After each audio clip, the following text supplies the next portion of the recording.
आजचा ब्लॉग हा माहेरचा ब्लॉग म्हटला तरी चालेल, कारण की माहेर येऊन 4-5 दिवस झालेले आहेत. आणि हे बघा, अजून ती म्हटली की आपल्याला घावणं कर. घावणं म्हणजे कोणाला माहीत असेल किंवा कोणाला नसेल, मला तर नव्हतं माहीत, पण यूट्यूबवर पाहूनच मी हे केलेले आहेत तांदळाच्या पिठाचे. तर एकदम मस्त झाले होते आणि मेन म्हणजे फर्स्ट टाईम केले होते, तर एकदम छान परफेक्ट जमले होते. तर वाटलं नव्हतं जमतील म्हणून भीतच थोडेसे केले होते. तर एकदम मस्त झाले होते आणि टेस्टीसुद्धा झाले होते. तर पुढच्या वेळेस कसे केले होते, काय केले होते, त्याची नक्की रेसिपी देईल.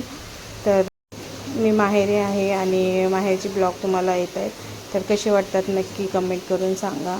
तर आईने घावणं वगैरे केल्यानंतर, सगळ्यांनी नाश्ता केल्यानंतर आईने माझ्यासाठी बनवल्या होत्या करंज्यासुद्धा एकदम मस्त टेस्टी झाल्या होत्या. करंज्या झाल्यानंतर मी थोडंसं बसले होते, ते बघा लेकरांचा गोंधळ.